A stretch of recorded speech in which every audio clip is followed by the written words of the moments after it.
샬롬 샬롬 샬롬 샬롬. 하나님 사랑합니다. 여러분 주 안에서 사랑합니다. 오늘 사사기 13장 누구 삼손 이야기죠. 구별된 인생입니다.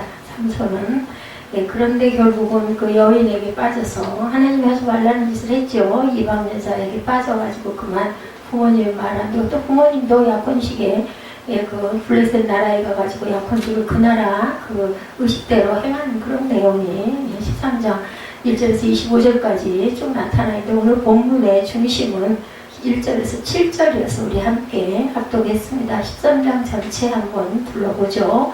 사사 입다 이후죠. 한동안 태평성대를 누리던 이스라엘은 다시 하나님께 범죄하기 시작을 합니다. 입다 이후 한 40년 동안 태평했다 이렇게 나타나죠.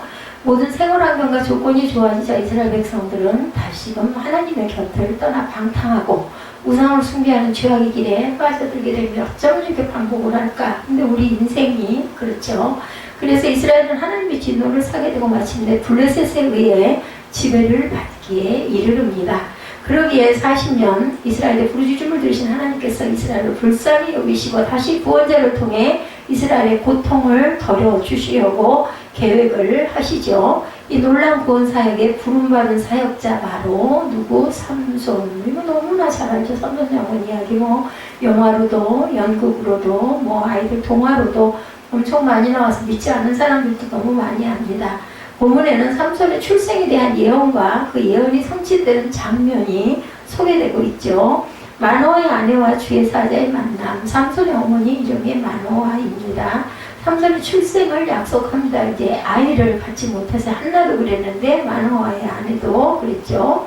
삼손이 출생을 약속하는 부분이 2절과 3절에 나타납니다. 우리가 합독을 해서 읽어봤죠. 소라 땅에 단지파의 가족 중에 마노아라 이름하는 자가 있더라. 그의 아내가 임신하지 못함으로 출산하지 못하더니 여호와의 사자가 그 여인에게 나타나서 그에게 이르시되 보라 내가 본래 임신하지 못함으로 출산하지 못하였으나 이제 임신하여 아들을 낳으리니 너는 삼과 포도주와 독주를 마시지 말라 어떤 부정한 것도 먹지 말라 합니다. 미리 말씀하셨어요.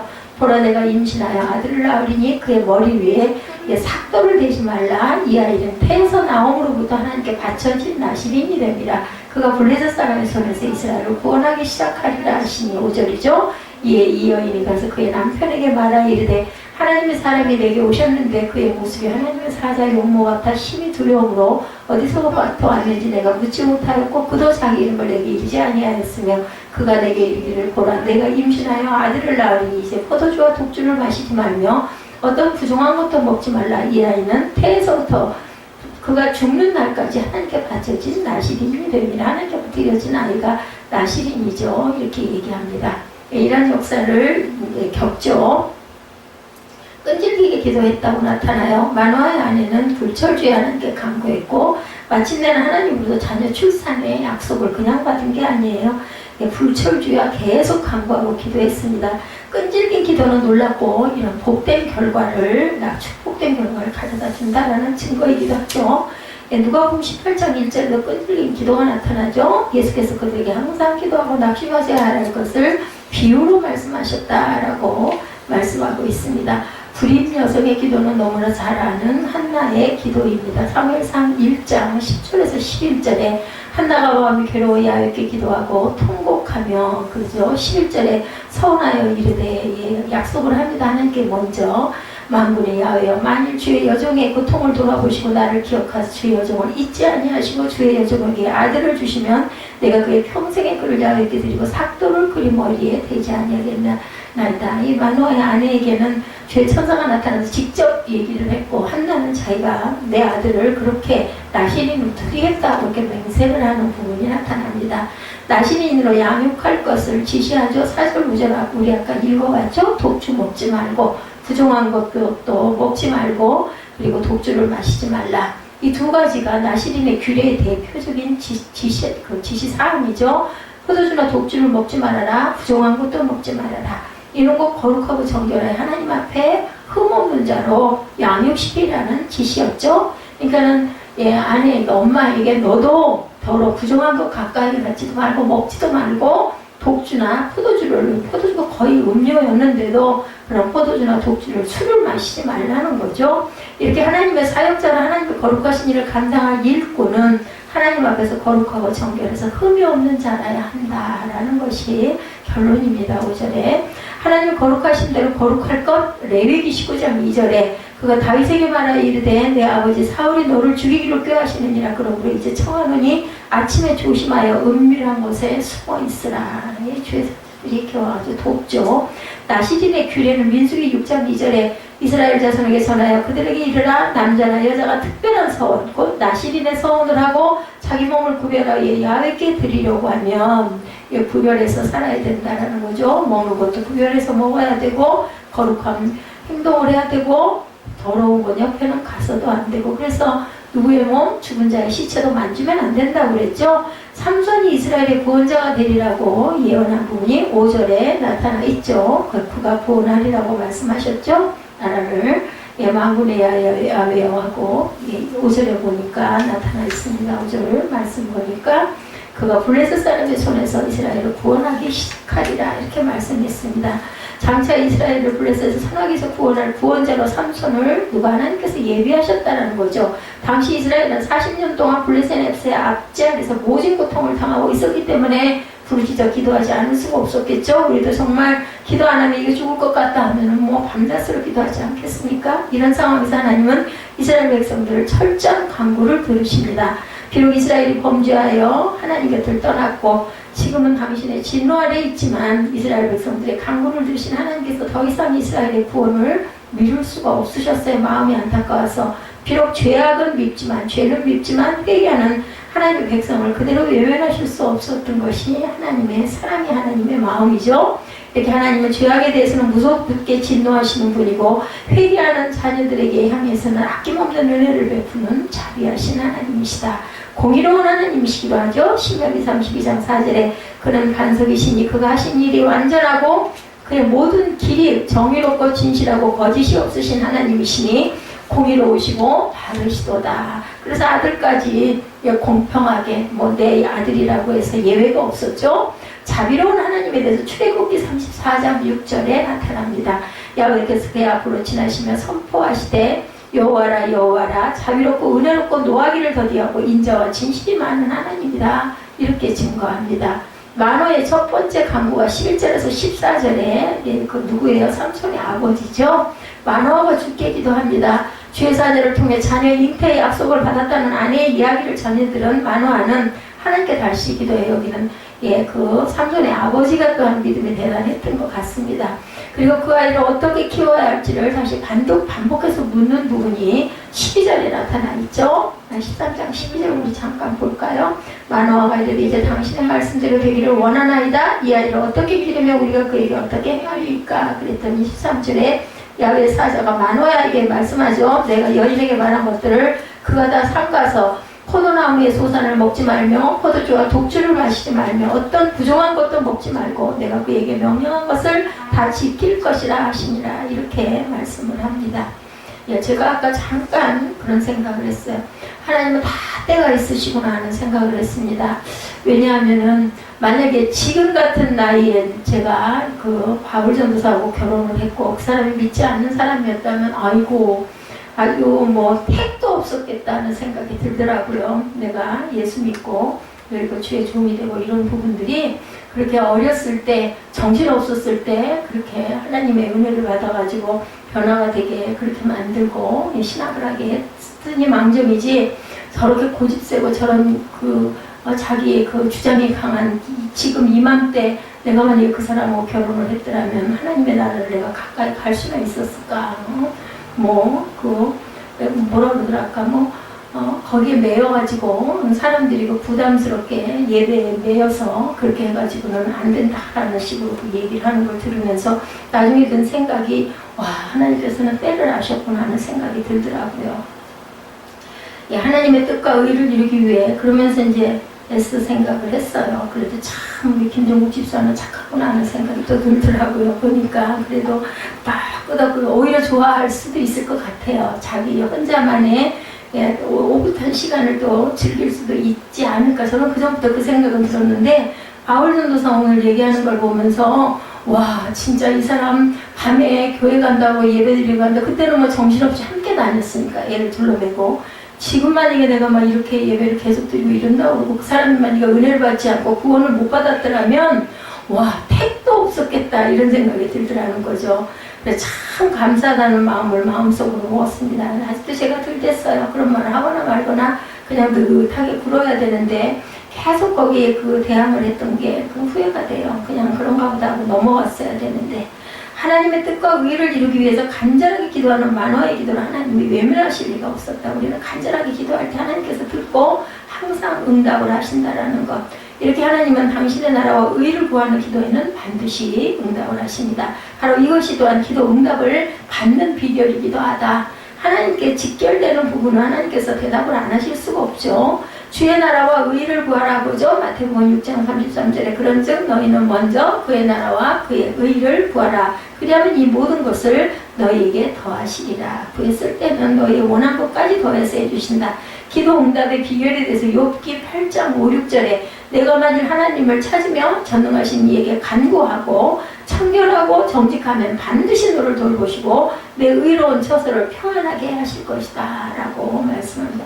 예, 결국 중요한 것은 평안입니다. 샬롬이죠. 그 축복처럼 큰 축복은 없습니다.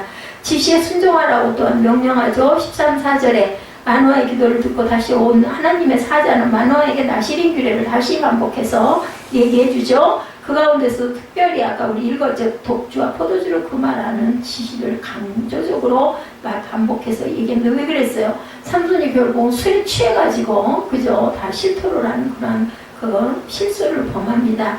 이는 거룩하고 경건한 생활을 하는 데서 아무래도 술은 큰 방해 요인이 되기 때문이다. 그래서 술에 빠지기 때문에 한 잔이 어떻겠습니까? 그죠? 맥주 한 캔이 어떻겠어요? 근데 그것을 먹다 보면은 상황이 나쁠 때는 절제가 되지 않아서 많이 먹게 되고 그러다 보면은 돌이킬 수 없는 실수와 후회를 낳는 결과가 있기 때문에 아예 입에 대지 말라는 거죠. 술 그 자체를 죄악시하는 것은 아닙니다. 술은 질병 치료와 건강을 위한 약으로도 사용을 했어요. 그래서 디모데전서에 보면 디모데에게 술을 포도주를 조금씩 마셔라 하는 이야기를 바울이 편지에 보면 쓴 부분도 나타납니다. 거의 대부분의 경우에 있어 술은 성도들의 믿음 생활과 경건 생활에 유익을 주지 못하기 때문에 지나치다 보면 지나칠 수밖에 없는 상황이 일상 속에서 생길 수가 있다는 거죠. 이런 이유에서 하나님의 사절은 특별히 금주에 관한 규례를 강조적으로 반복하셨다. 에베소서 5장 18절에도 그러죠. 술 취하지 말라. 이는 방탕한 것이니 오직 성령으로 충만함을 받을. 술에 취하려면 성령에 취해라. 비슷하다고 그러죠. 술 취하는 거나 성령에 취하는 거나. 근데 술 취하면 아무것도 기억을 못 하는데 성령에 취하면 기억을 다 해요. 그죠? 예, 뭐, 기도를, 성령에 빠져서 기도를 해도 멈출 때는 멈출 줄도 압니다. 근데 술에 취하면 그게 없어지죠? 예, 술이 약으로 사용된 사례가 아까도 말씀드렸지만 디모데전서 5장 23절에 이제부터는 물만 마시지 말고 내 위장과 자주 나는 병을 위해서 포도주를 조금씩 써라. 디모데가 몸이 약했다고 그래요. 그래서 바울이 편지 쓸 때 물만 먹지 말고 포도주를 네 병을 위해서 조금씩 먹어라. 이 병이 약으로도 포도주가 쓰였다라는 증거죠. 만화의 두 번째 강구가 17절에 나타납니다. 주의 사자의 이름을 듣죠. 거기서 만화는 주의 사자의 이름을 묻습니다. 그래서 주의 사자는 자신의 이름을 기묘다 18절에 이렇게 얘기하죠. 이런 건 주의 사자가 하는 일이 인간의 능력이나 지혜로는 도무지 깨달아 알기 힘들다.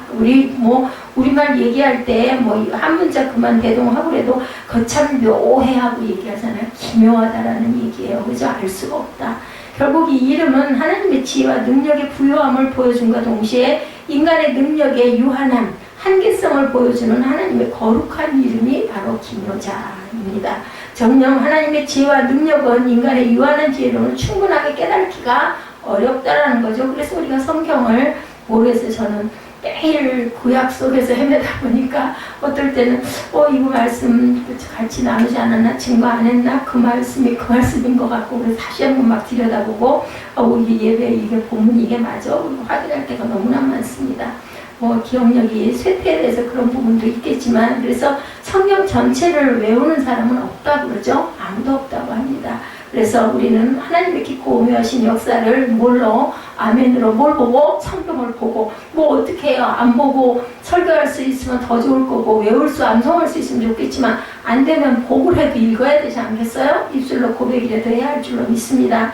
하나님이 부여하신 지혜에 대해서 욥기 21장 22절에 그러나 하나님께서는 높은 자들을 심판하시나니 누가 능히 하나님께 지식을 가르치겠느냐. 그리고 항상 제가 위로가 되는 게 제가 이렇게 존경하는 목사님들, 특히 이동훈 목사님 같은 목사님도 설교하실 때 장절이 있을 때는 꼭 그 성경 그 전문을 가지고 온 것이나 아니면 성경 말씀을 꼭 보고 다시 말씀을 하시더라고요. 근데 그래도 가끔 가다 보면 우리 영상 보다 보면은 실수하실 때가 있어요. 장절을 말씀을 잘못하시고. 근데 그런 것을 절대로 탓을 잡아서는 안 되겠다. 말씀하시다 보면 다른 구절로 착각이 돼서 넘어갈 수도 있거든요. 우리는 그냥 본문을 찾아보면 됩니다.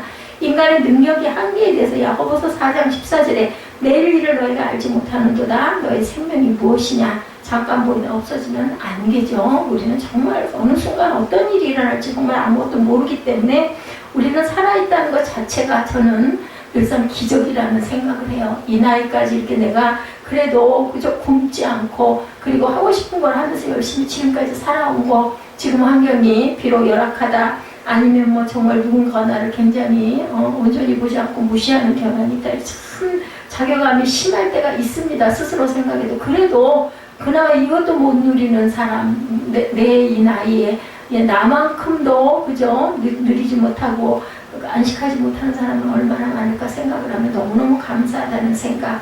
그리고 저보다도 너무 나이 더 많이 드시고 너무 몸을 정말 걸음을 빤듯이, 저도 뭐 빤듯이 잘 못 걷지만 지금 보면 정말로 어디를 붙잡지 않고는 못 움직이시는 분들이 아침이면 거기 수영장을 이렇게 매일 오셔요. 그런 분들 보면 오시는 걸 보면 참 저는 정말로 존경스럽다는 생각이 들어요. 어떻게 저렇게 열심일까? 삶의 의욕이겠죠.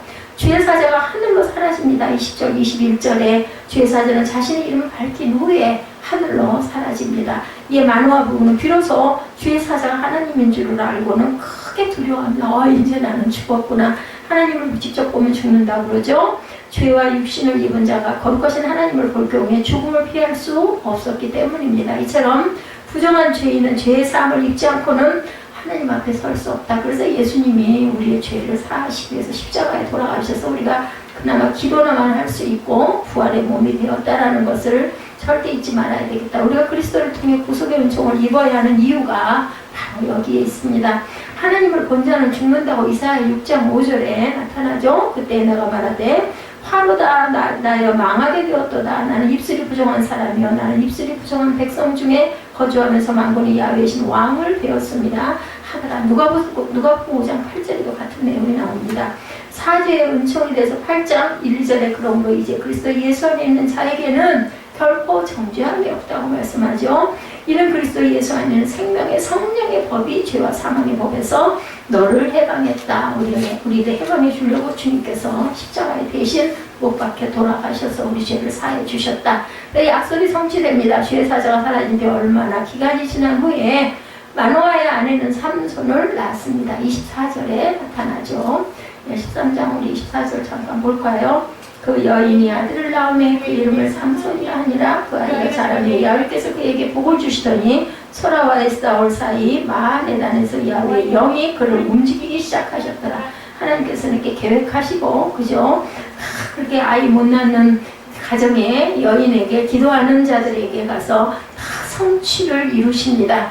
이렇게 하나님은 당신의 말씀하신 모든 약속을 변개치 않으시고 반드시 이루고 성취하시는 신실한 분임을 우리가 본문 말씀에서도 증거했고 그 증거를 보고 우리는 읽고 그것을 믿어야 되겠죠. 13장 25절에 소라와 에스다올 사이 마하네단에서 야훼의 영이 그를 움직이기 시작하신다. 이렇게 해서 끝이 납니다. 신실하신 하나님에 대해서 신명기 4장 31절에 내 하나님 야훼는 자비하신 하나님이시라. 그가 너를 버리지 아니하시며 너를 멸하지 아니하시며 내 조상들에게 맹세하신 언약을 잊지 아니하시리라. 하나님의 불변성에 대해서 민수기 23장 19절에서 20절에 하나님은 사람이 아니시니 거짓말을 하지 아니하시고 인생이 아니시니 후회가 없으시도다.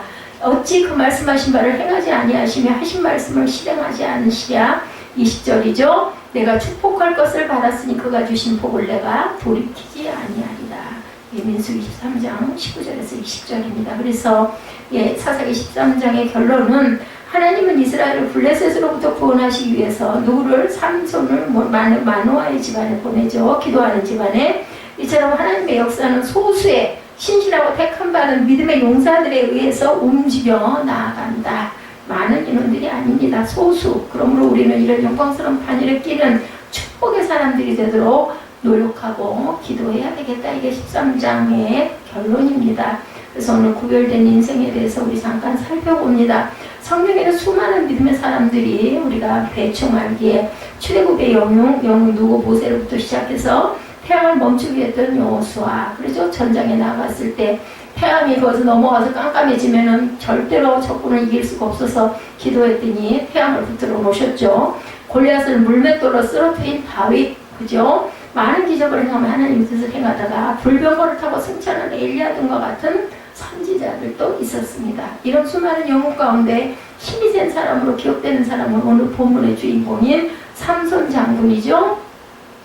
이스라엘 민족이 이집트를 탈주하여 가나안 땅에 정착을 하게 되죠. 넓은 지역에 흩어져 살고 있던 이스라엘 각 지파 사람들은 서로 자기들이 생각하기에 옳은 대로 행동하며 삽니다. 이미 하나님께로 받은 십계명을 비롯한 다양한 율법이 있었지만 그들은 새로운 지역에서 새로운 사람들과 관계를 맺으면서 율법은 점점점 잊어버리게 돼요. 왜냐하면 1세대들이 죽고 2세대, 3세대들이 살다 보니까 점점 율법은 희미해집니다.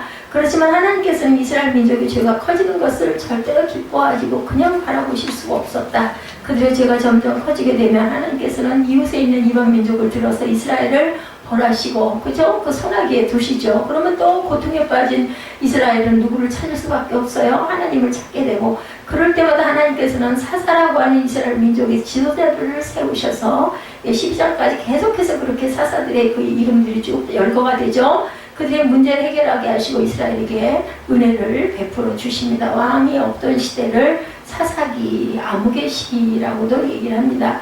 오늘의 주인공인 사사 삼손은 그런 사사 가운데 한 사람으로 사사기 전체를 통해서 가장 큰 비중을 차지하는 사사다. 13장에서 16장에 걸쳐서 4장이죠. 13, 14, 15, 16 삼손의 이야기가 나오고 그의 이야기는 그렇게 밝은 이야기만은 아닙니다. 그죠? 결국은 그 궁궐과 함께 무너져서 죽죠. 엄청난 힘을 소유한 사사로 능력은 행했지만 마지막은 비참하게 끝이 나기 때문에 그건 역시 하나님의 계획이었습니다. 그러나 하나님께서는 하나님의 계획 가운데 저와 여러분을 부르셨고 하나님의 뜻을 이루어가게 만드시죠. 그리고 우리의 삶 속에서 역사하시고 온 인류와 세계 모든 피조물들을 섭리하는 분이 바로 하나님이시다.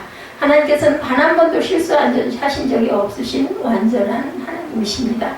하나님 앞에서 세상에 어느 누구도 가치 없는 사람이 없지요. 그것은 저와 여러분도 마찬가지로 아주 존귀하고 고귀한 무보다 천하보다 귀한 영혼이라고 말씀을 하시죠. 세상 사람은 각자 가지고 있는 능력에 따라서 사람의 가치를 평가합니다. 세상의 사람들은. 그렇지만 하나님 앞에서는 사람의 능력은 아무것도 아니죠. 그 능력이 아무리 크다고 한들 하나님의 능력과는 뭐 비교도 안 됩니다. 사람들 앞에서 자랑할 수 있고 유용하게 사용할 수 있지만 하나님께서는 아무런 소용이 없어요. 뭐 어떤 사람이 어떤 능력이 있고 지식이 있고 학문이 있고 병 고치는 뭐 의술이 있다 하더라도 과학자라 할지라도 그 위에 하나님이 계시죠. 우리 하나님의 사람들은 하나님께서 맡기신 사명을 감당해야 할 책임이 있습니다. 그래서 하나님께서는 우리를 구별해서 부르셨죠. 그래서 우리는 구별된 인생이고 오늘 사사 삼손의 모습에서 우리가 하나님 앞에서 구별된 인생이란 것을 우리가 생각해 보면서 주님께서 주시는 은혜를 깊이 누리고 느끼시기 바랍니다. 사사기에 등장하는 다른 사사들과 달리 삼손은 이례적으로 그의 출생에 대해서 말씀이 길게 나오고 있죠. 우리가 읽을 말씀을 보면 소라 땅에 살던 단 지파 사람 마노아의 아들 2절에 그죠? 삼손에 대해서 이야기가 누구의 아들? 마노아의 아들. 어느 땅에? 소라 땅에. 그리고 무슨 지파? 단 지파. 이렇게 아주 구체적으로 나옵니다. 그리고 마노아의 아내는 아이를 낳지 못했고 어느 날 야훼 사자가 그에게 나타나 아들을 낳을 것인데 그 아이를 나시림으로 키워라 그러니까 너는 독주와 포도주를 마시지 말고 그리고 몸에 좋지 않은 음식은 가까이 하지 말라 그러죠. 1절 후반부에 나오는 말씀에 야훼께서 그들을 40년 동안 블레셋 사람의 손에 붙이셨다고 얘기합니다.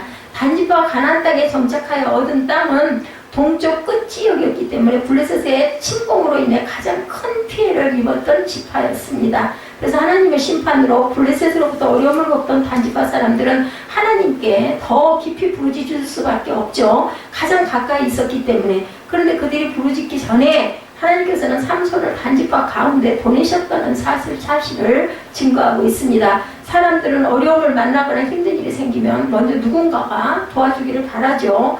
혼자서 충분히 할 수 있지만 도움을 바라고 남아있는 경우도 있습니다. 그렇지만 하나님께서는 우리가 스스로 우리에게 닥친 어려운 문제를 해결해 나가시기를 원하신다는 것을 우리가 알아야 됩니다.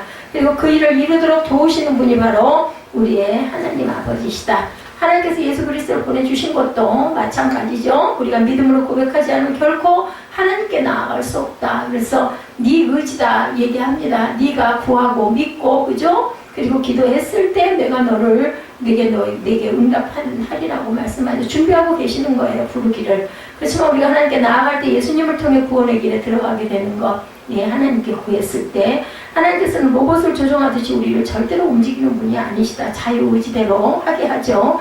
우리의 문제를 해결하기 위해서 하나님은 방법을 준비해 놓으셨고 믿음으로 담대히 나아가는 자가 그 은혜를 입게 된다는 거예요. 그러니까 뭐예요? 우리가 스스로 나아가야 되고 우리가 스스로 받아야 됩니다. 가장 고난을 받던 단지파에 하나님의 사람을 세우신 것처럼 우리의 모든 어려움 속에 하나님의 방법이 있다라는 것, 도와줄 누군가를 찾는 것이 아니라 하나님을 바라는 믿음으로 어려움을 헤쳐나가기를 하나님이 바라고 계신다. 어느 날 비행 항공술의 선구자인 헨드리 페이지가 많은 관중이 모인 가운데 에어쇼를 하고 있었습니다. 근데 비행기 안에 계속해서 바스락거리는 소리가 들려서 살펴보았더니 놀랍게도 쥐 한 마리가 전선을 갉아대고 있었다고 그래요. 전선이 끊기거나 합선이 되면 비행기는 당연히 불붙어서 추락이 될 게 뻔하죠. 순간 페이지는 기도했다고 그래요. 그리고 다짐했다고 합니다. 저와 여러분이 만약에 조종사 같았으면 그 순간에 기도했을까요? 그죠? 어떻게 당황하고 난리를 치고 막 그죠? 뭐 어떻게 이걸 도대체 어떻게 해야 되나? 아마 그냥 그랬을 것 같습니다.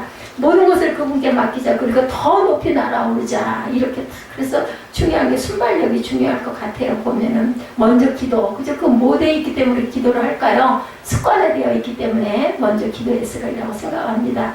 그래서 높이 날아오르자. 비행기가 고공으로 치솟아 오르자 더 이상 소리가 들리지 않았다고 합니다. 산소 부족으로 쥐가 죽어버렸기 때문이래요.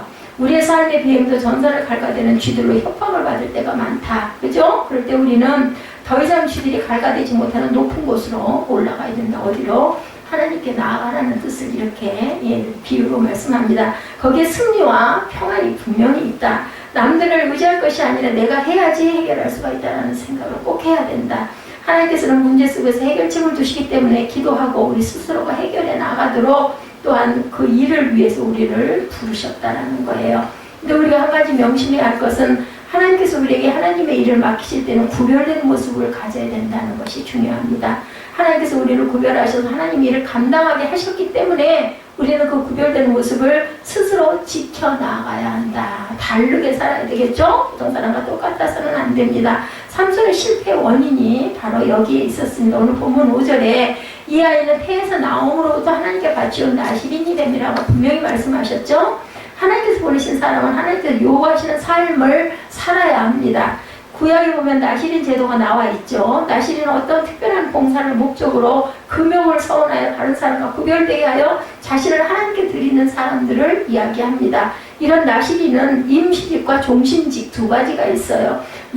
우리 그냥 얼른 생각해 봤을 때 전도사 임명받는 건 임시직입니다. 종신직은 하나님께 기름 부음을 받는 목사들입니다. 쉽게 얘기를 해서 임시직은 누구나 일정 기간 할 수 있는 것이고 종신직은 평생 구별된 삶을 살아야 되는 서원을 해야 되는 사람들이다. 그런데 성경 전체에 보면 종신적인 나시린은 삼손과 사무엘 그리고 세례 요한밖에 없습니다. 이 나시린에게 특별한 규정이 있는데 일반적으로 독주와 포도주를 마시지 말아야 하는 것과 머리카락을 자르지 말아야 하는 것과 시체를 가까이 하지 말아야 한다는 것이 특별 규례입니다. 그런데 삼손은 나시린으로 성별된 사람이었는데도 그 책임을 스스로 다하지 못했죠. 여인 때문에. 술에 취해 자신의 정체성을 들릴라에게 말하는 순간 그는 나시린으로서의 모든 자격을 상실하게 되었습니다. 그래서 블레셋 사람들의 손에 붙잡혀 눈알이 뽑히고 놀림감이 되고 인생의 마지막을 그렇게 보냅니다. 하나님께서 구별된 사람으로 정하셨지만 스스로 자신을 정결하게 지키지 못한 삼손은 비참한 마지막을 맞을 수밖에 없었다. 기독교인은 크게 두 부류로 구분합니다. 일반적인 성도, 교인이라고 해서 성도라고 부를 수가 없습니다. 일반적인 성도들이 아닌 교인들, 교회에 출석하는 사람들을 얘기합니다. 주일, 아까 얘기한 것처럼 주일만 지키라고 했으니까 주일만 지키지 말도 안 되는 소리거든요. 이들은 일주일에 한 번 교회에 나와서 뭐예요? 손 씻는다, 브레인워시 한다고 얘기합니다. 나는 하나님 믿고 하나님 나라에 들어갈 사람이라고 본인들은 이렇게 아주 자신만만하게 생각을 합니다. 그러면서 조용히 적당히 원만하게 교회 생활을 즐기려고 합니다. 하나의 모처럼 취미 생활처럼. 그래서 소셜 네트워크를 만드는 데에만 전념하는 교인으로서의 모습을 갖고 다닙니다. 그렇지만 다른 부류의 기독교인들, 성도라는 이름을 가진 사람들은 다른 사람들과 구별된 그리스도인을 가리킵니다. 이들은 말로만 그리스도인이 아니라 성도로 하나님의 자녀의 삶을 사는 사람들입니다. 그래서 더 열심히 신앙생활을 하고 하나님께서 기뻐하시는 일을 감당하기 위해서 헌신하고 봉사하고 충성하는 사람들이 바로 성도다. 성도로 구별된 우리 그리스도인들이 되어야 되겠죠? 예수님을 따르는 제자들은 구별된 성도였다. 그렇게 보면 자기가 좋아하는 것만 하면서 신앙생활을 하려고 하는 사람은 아직 성도가 되지 못한 사람이다. 하나님의 일을 누구나 원하면 할 수가 있죠. 자원하면. 그런데 그 안에 하나님의 능력이 나타나지를 않습니다. 삼손은 자신의 힘만 믿고 구별된 삶을 살지 않게 되자 하나님 능력에 의해서 떠났다고 성경에서 말씀을 합니다. 우리는 세상 사람들과 구별된 성도의 모습을 가져야 하고 하나님께서 우리를 구별하셔서 우리와 함께 하셨기 때문임을 우리가 믿기 때문에 구별된 삶을 살아야 됩니다. 저와 여러분이 지금 이 자리에 함께 있는 이유, 하나님께서 구별하셔서 하나님이 이를 감당하게 하셨기 때문입니다. 우리는 이것을 분명히 알아야 되고 깨달아야 되고 하나님께서 하시고자 하는 일이 무엇인지를 우리가 알고 가야 되겠다. 그래서 세상의 가치 기준을 뛰어넘고 하나님의 말씀을 의지하고 살아가는 저와 여러분들이 되시기를 주님의 이름으로 축복합니다. 하나님께서 기뻐하시는 사람은 자기 스스로를 귀하게 여기고 구별된 인생을 감사하는 마음으로 살아가는 사람입니다. 하나님께서 맡기신 일을 기쁨으로 감당하고 책임을 다하는 사람이 하나님 마음에 합한 사람, 달과 같은 사람이 될 수 있고 하나님의 뜻을 이루는 하나님의 일꾼이 될 수 있다는 사실을 기억하고 하나님의 자녀로 삶을 살아가는 저와 여러분이 되시기를 주님의 이름으로 축복합니다. 삼손의 이야기는 과연 실패담일까? 우리 한번 봅니다. 인류 역사상 가장 힘센 사람이 바로 우리가 아는 이 삼손, 오늘 본문의 주인공이죠. 삼손이 만약 우리 시대에 살고 있었다면 힘과 주먹으로 하는 모든 올림픽 게임에서 금메달을 휩쓸었을 것이고 역도, 레슬링, 권투뿐만 아니라 프로권투와 격투기에서도 아마 적수가 없었을 것인데 삼손이라고 했을 때 저와 여러분의 머리에 어떤 그림이 지나가요? 머리를 길게 기른 힘센 장수, 여자의 치마폭에 빠져 인생을 망친 플레이보이, 힘의 상징, 머리가 깎이고 두 눈이 뽑힌 채 맷돌이나 돌리다 죽은 사람, 이런 생각들이 듭니다. 네, 우리 저희들 주일학교 때부터 자주 듣던 인물이죠. 교회를 안 다니는 사람도 삼손 정도는 기억을 할 만큼 유명한 인물입니다. 삼손의 이야기는 오랫동안 소설가, 음악가, 미술가, 영화 제작인들의 재미있는 소재거리이기도 했습니다. 삼손을 소개한 소설이나 희곡이 굉장히 많죠. 밀턴의 고뇌하는 삼손, 니콜라이에비치의 사슬의 메인 삼손, 페릭스 살턴의 삼손과 드릴라, 그리고 또한 미술로도 렘브란트의 삼손의 결혼, 장인을 위협하는 삼손이 있고 루코스 카르니카, 루벤스 등이 삼손을 주인공이란 그림을 많이 남겼죠.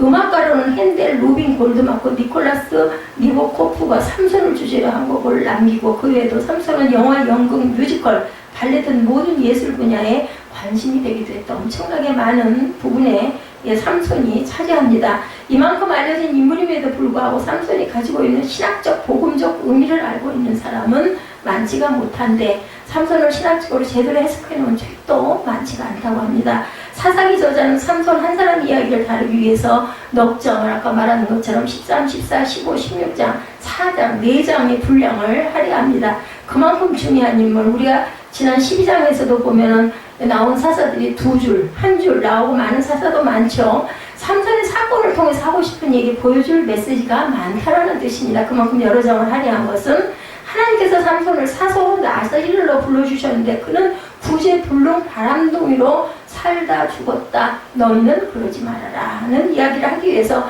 삼손과 그 엄청난 사람들을 일으킨 것일까? 그거는 아니겠죠. 삼손은 포도열매도 먹지 말아야 하고 시체 등 부정한 것도 만지지 말아야 하고 머리도 깎지 말아야 하는데 그것을 모조리 여기다가 망했다는 얘기를 하기 위해서, 그죠? 사사기 저자는 무려 성경 몇 장을 할애했을까? 그것도 꼭은 아닐 것 같습니다. 분명 삼손은 끊임없이 실패의 삶을 반복합니다. 하나님의 기대와 계획을 생각하지 않고 천방지축 제멋대로 살아가죠. 사사기를 공부할 때 인간의 영웅적인 기지기를 보지 말고 하나님을 보라고 말씀합니다. 마찬가지로 인간의 실수와 실패에만 집중하지 말고 배후에 역사하시는 하나님을 우리는 바라볼 줄 알아야 되겠습니다.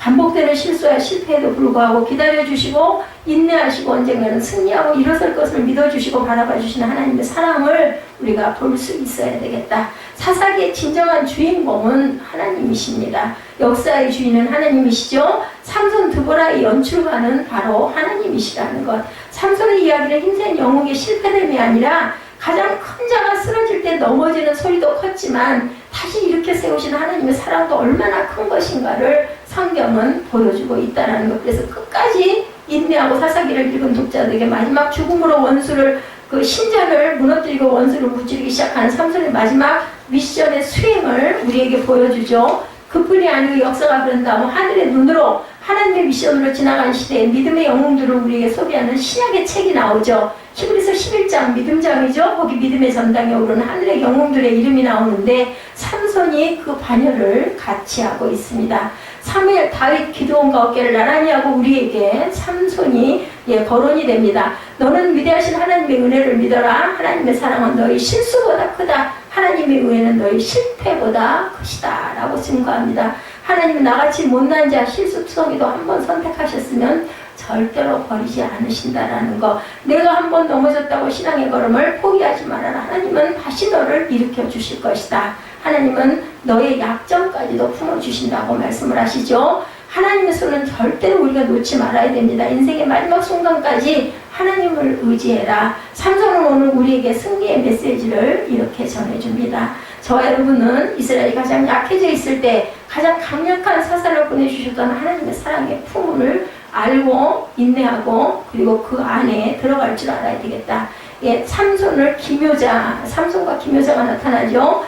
그 제목, 신음소리도 낼 수 없는 중환자라고 사사기 13장 1절에 말씀은 사사가 등장할 때마다 나타난 익숙한 말씀으로 시작이 됩니다. 이스라엘 자손이 어떻게 다시 여호와의 목전에 악을 행하였으므로, 다시라는 말은 계속 또다시 반복해서라는 뜻을 담고 있죠. 인간은 스스로의 힘으로 하나님께 순종하고 선을 행할 능력이 없는 거죠. 하는 것이라고 다시 악을 행하는 것뿐이라고 증거합니다. 13장 1절에 악을 행했다고 했을 때 우리말 번역에 생략이 되어 있지만 히브리 원문에 정관사가 붙어서 그 악을 행했다, 그가 또 붙어 있습니다. 그 악을, 이전에 그랬듯이 하나님을 버리고 우상 바알을 섬긴 바로 그 악을 말합니다. 악을 행하면 그 다음 반드시 따라오는 단계는 야훼께서 40년 동안 블레셋의 손에 이스라엘을 넘깁니다.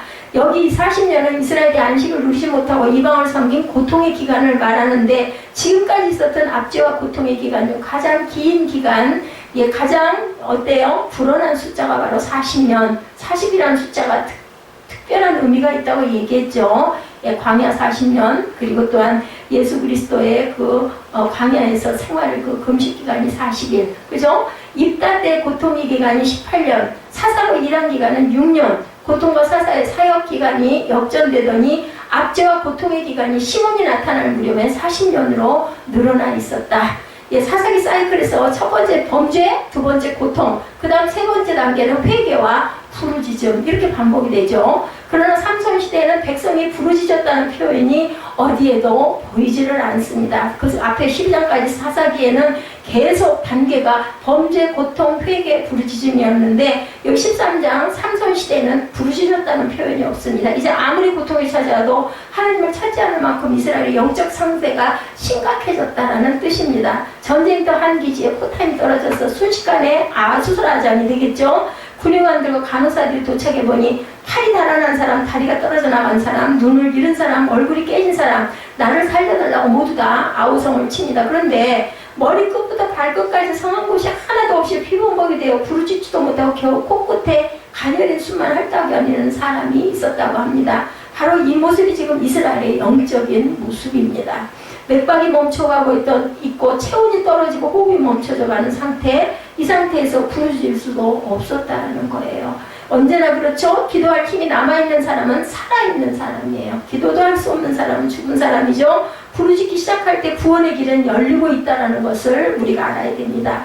앞길이 꽉 막혀있고 좌우에 태산이 버티고 서있고 뒤로 도망조차 갈 수가 없어도 어디는 열려있다? 하늘은 열려있죠. 소리치면 하나님이 들으시고 달려와 살려주시고 이때 하늘마저 막혀버린 사람은 버림받은 사람이다. 바로 이런 절망적인 상황에서 하나님의 주권적인 역사가 나타나죠. 인간은 완전한 부패, 전적 타락으로 하나님을 찾을 힘을 상실했습니다. 하나님 구원이 어디 있을까요? 날 좀 구원해 주세요. 부르짖지도 않고 있을 때 하나님은 나를 일방적으로 찾아와 구원해 주셨습니다. 오직 하나님이셨습니다. 전적인 하나님의 은혜로 나는 영생을 얻었습니다. 구약 이스라엘 이야기는 곧 나의 이야기, 삼손의 이야기, 그리고 또한 내 얘기.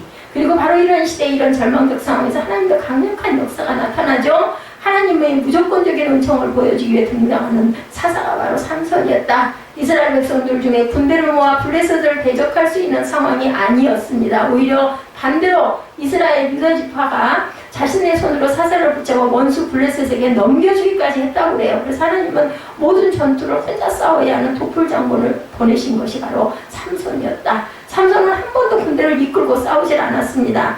이스라엘 백성들은 이방의 앞제속에서 고통을 당하면서 아픈 줄도 모르고 부끄러운 줄도 모르고 약속의 땅에 짓밟히고 민족신앙과 인격이 짓눌린 채 살아가는 것이죠. 어쩌다 하나님의 백성이 이 꼴이 되었느냐고 탄식하는 사람도 없었다고 합니다. 아주 극악에 달했어요. 사이클 4번째 단계는 사사가 나타나면 이스라엘이 평온하더라, 몇 년간은 태평했다는 기록이 나타나야 하는데 입다 때 이 기록이 나타나지 않더니 삼손 이야기 속에서 샬롬의 기록이 없습니다. 삼손이 20년 동안 사사로 있었다라고만 나타납니다. 안식을 잃어버린 안식의 땅, 약속을 잃어버린 약속의 땅을 우리에게 보여주셨다는 것이 바로 사사기 13장의 이야기. 안식 없는 안식, 마노아의 땅입니다. 절망의 시대, 절망의 땅에서 이스라엘의 부르짖음도 들리지 아니할 때 하나님은 구원자를 준비하신 게 바로 2절. 소라 땅에 단지파의 가족 중에 마노아라는 이름하는 자가 있었더라. 소라 땅의 단지파는 이스라엘 12지파 가운데 땅을 이곳에 분배받고 보니 당시 가장 강력한 원수 블레셋이 포진하고 있었고 너무 갇힌 상대를 상대하다 보니 좋은 땅 평지에 내려와 보지도 못하고 험한 땅에 살고 있었다는 거죠. 소라 땅의 단지파가 살았다는 것은 이 얘기가 사사기 초기에 일어난 사건임을 증거하고 있고 단지파가 북쪽으로 이스라엘을 가기 전이라는 의미입니다. 그러나 사사기 저자는 영적인 의미에 따라 사사기를 기록하다 보니까 초기 사건이 가장 나중에 기록되어 있었다. 마노아라 이름하는 자가 있다. 마노아 나이가 몇인지, 직업이 뭔지, 형제가 몇이나 되는지 사사기 저자는 아무런 관심이 없습니다. 다만 마노아가 있는데 라고 하지 않고 마노아라 이름하는 자가 있더라. 마노아의 이름에 깊은 관심을 가지고 있었습니다. 삼손의 아버지 이름이 마노아인데 본문 13장에 마노아라는 이름이 원문상 17번 정도 등장을 합니다. 대명사를 쓸만하다고 생략해도 좋을 문맥에 고집스럽게 마노아라고 부르고 있죠. 마노아는 노아라는 이름과 관련이 있습니다. 그래서 휴식, 안식이라는 뜻을 갖고 있습니다. 마노아는 노아라는 이름이죠. 하나님께서 이스라엘 백성들에게 안식을 주리라 약속한 바로 그 땅에 안식과 평안을 잃어버리고 살고 있었음을 암시한다라는 거죠. 그리고 그 가정에 임신하지 못하고 출산하지 못했다. 본래부터 임신하지 못하는 몸이 있었다. 야훼 사자가 말합니다. 고대 이스라엘의 불임은 하나님의 저주로 이해가 됐습니다. 당시 이스라엘이 하나님을 저주로 생명의 생산 능력을 잃어버리고 희망이 없는 삶을 살고 있었다라는 것을 여기서 의미합니다. 영적으로 그때 하나님이 말씀하죠. 3절 후반절에 이제 임신하여 아들을 낳으리니 하나님의 간섭으로 이스라엘 땅에 기적의 역사가 시작되고 있다는 것을 증거합니다. 대부분의 사사들의 이야기는 그들의 이름을 떨치기 시작할 때부터 기록되어 있는데 삼손의 이야기는 하나님의 사자가 삼손의 잉태를 알리는 수태고지부터 시작이 됩니다. 성경의 수태고지 임신을 미리 알려주는 사건은 그렇게 흔한 일이나 간단한 사건이 절대로 아니죠. 수태고지는 하나님의 백성이 영적으로 최악의 상태에 빠져 있을 때 하나님의 강권적인 간섭을 나타내는 사건으로 이해가 됩니다. 수태고지는 불임의 여성에게 나타난 하나님의 위로와 축복이었죠. 수태고지는 100% 하나님의 능력으로 너희를 구원한다는 선언으로 우리가 받아들여야 합니다. 세례 요한의 어머니 엘리사벳이 늙어 임신할 수 없을 때 천사가 나타나 아이를 갖게 되리라. 세례 요한이 잉태가 되죠. 예수님의 육신의 어머니 마리아가 동정녀로 있을 때 성령으로 잉태될 것을 알려주는 것이 바로 수태고지였습니다. 오늘 본문에서 마노아의 아내 이름이 알려지지 않은 무명의 여인에게 여호와의 사자가 이제 임신하여 아들을 갖게 되리라 라고 말씀합니다. 이처럼 삼손은 성경상 몇 안 되는 수태고지와 함께 이 땅에 태어났다. 그래서 나시린이죠. 이렇게 태어난 아이가 하나님께 바쳐진 나시린이 되리라고 말씀하죠. 나시린이 하나님의 특별한 그 사명을 위해서 쓰시기에 위해서 구별된 사람이라는 뜻입니다. 성경적으로 나시린에겐 평생 지켜야 할 규정, 아까 우리가 봤지만 포도주나 독주, 포도 열매나 건포도도 먹어서는 안 된다고 합니다. 에베소서 5장 18절에 술 취하지 말라 성령의 충만함을 받으라는 말씀. 술과 성령은 모두 충만과 관계가 있습니다. 충만이란 장악한다, 통치한다는 의미죠. 너는 술에게 장악되지 말고 성령에 의해 장악되라는 뜻을 갖고 있습니다. 나시린은 온전히 하나님께 붙들려 하나님의 다스림을 받도록 태어난 존재이기 때문에 너를 장악할 수 있는 무엇에게도 가까이 가지 말라는 뜻으로 술을 가까이지 않도록 되어 있었다. 두 번째로 나시린은 죽은 시체나 부정한 것을 가까이 할 수 없다. 심지어 아버지가 죽어도 장례를 치를 수가 없었다고 합니다. 나시린은 오직 하나님의 백성을 살리는 일을 위해서만 쓰임받도록 100% 구별된 존재였다. 세 번째, 나시린은 머리를 깎지 못하도록 되어 있죠. 머리가 나를 덮고 있듯이 내 생각, 내 삶을 온전히 덮고 계신 나의 주인이 있다는 것을 온 세상에 선포하고 다니는 거죠. 우리나라 풍속에도 보면은 머리를 마음대로 못 잘랐다고 그러죠. 계속 상투를 틀어서 남자들도 그저 머리도 길러가지고 장가를 가면 상투를 두고 갓을 썼죠. 나는 성령의 수하에 있다. 나는 하나님께 붙잡혀 살아가는 존재들. 뭐 손톱을 깎는 것도 손톱도 다 모아놨다고 그래요. 부모가 주는 것이다 해가지고 하나님 외에 그 무엇도 나의 주인이 될 수 없다라는 의미를 갖고 있습니다. 삼손은 나시린으로 구별된 존재이기 때문에 삼손의 어머니도 삼손을 잉태하는 순간부터 포도주와 독주를 마시지 말아야 했고 어떤 부정한 것도 먹지 말아야 했습니다. 보통 임신을 하면 특별한 영양요법이 처방되어야 하는 삼손의 어머니에겐 식이요법 처방이 내려진 거예요. 본문 5절에 하나님께 바쳐진 나시린이 됨이라는 말씀 다음에 재미있는 말씀이 붙어서 나오죠. 그가 블레셋 사람의 손에서 이스라엘을 구원하기 시작하리라. 능력의 사자 삼손조차도 이스라엘을 블레셋으로부터 완전히 구할 수 없을 것이라는 겁니다. 시작하리라. 다만 구원하기 시작하리라. 구원의 작은 역사를 시작하기 위해 부름받은 사사가 삼손입니다. 이 구원의 완성은 사무엘과 다윗 왕을 통해 이루어지게 될 것이라는 것. 그것은 사사의 그 삼손 장군 이후에 몇백 년 후에 이루어집니다. 이스라엘이 블레셋을 완전히 물려친 것은 다윗 왕이 블레셋에서 본거지를 완전히 멸하는 사무엘 하 8장에 가서 이루어집니다. 삼손의 등장은 블레셋에서부터 완전한 구원이 아니라 구원의 서막에 불과했다.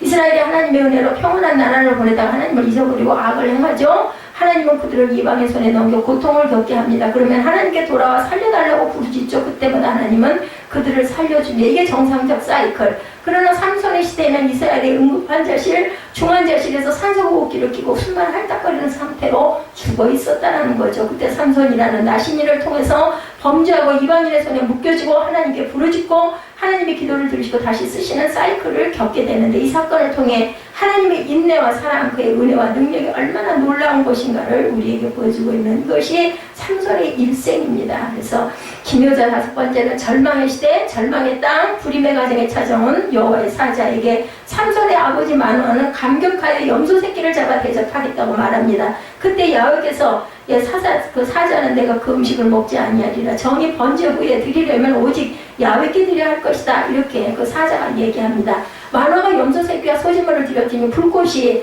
반석 제단에서 나와서 재물을 사르고 야훼 사자가 그 불꽃에 휩싸여 하늘로 올라가는 신비한 이적이 나타납니다. 이 과정에서 삼손의 아버지 마노아가 야훼 사자에게 당신의 이름이 뭡니까? 그때 물어보죠. 당신의 정체가 무엇입니까? 라는 뜻입니다. 그때 내 이름은 기묘자다. 이렇게 얘기를 하고 흔적도 없이 올라가고 그래서 하나님이라는 걸 깨달았다는 거죠. 히브리어로 펠리라는 말입니다. 기묘자는 공동번역에는 시크릿, 비밀로 나타납니다. 영어 성경에는 원더풀, 시크릿 혹은 비욘드 언더스탠딩이라고 번역됩니다. 우리말 성경에 기묘자라고 기묘하게 번역이 됩니다.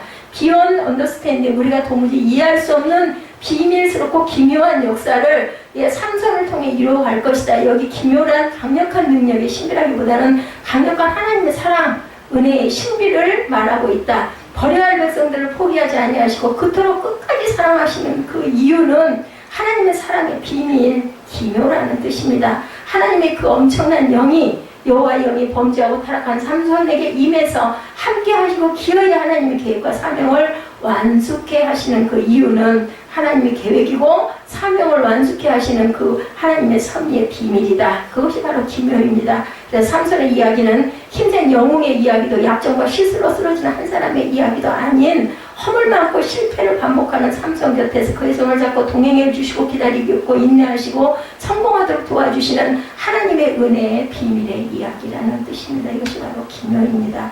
언제나 역사의 최후 승리자는 하나님이시고 끝까지 그 앞이면 하나님의 사랑, 하나님의 은혜는 반드시 이건다. 그래서 이게 비욘드 언더스탠딩 기묘입니다. 그래서 우리가 찬송하죠. 하나님의 은혜로 이 쓸데없는 자 왜 구속하여 주는지 나는 도무지 알 수 없도다. 왜 내게 굳센 믿음과 복음 주셔서 내 마음이 항상 편한지 나는 알 수 없도다. 왜 내게 성령 주셔서 내 마음을 감동해 주의 재밌게 하는지 나는 알 수 없도다. 내가 믿고 또 오지 않으면 내 모든 형편 잘하는 주님 늘 돌봐주실 것을 나는 확실하네. 왜 하나님이 나 같은 죄인을 살려 당신의 자녀를 삼으셨는지, 왜 하나님은 오늘도 이 말씀을 알게 하고 보게 하고 그리고 읽게 하고 선포하게 하고 깨닫게 하는지 나는 알 수 없도다. 저는 이 고백을 드릴 수밖에 없습니다. 우리 오늘 삼손 장군의 일반적인 얘기가 아니라 하나님의 사랑과 은혜와 그런 비밀의 역사였다라는 것, 우리들의 그 삶 속에 끝까지 놓지 않고 버리지 아니하시는 하나님의 은혜가 사사기 13장에서 16장까지 이어진다는 것을 깨닫고 기뻐하고 감사하시는 저와 여러분 되시기를 주님의 이름으로 축복합니다.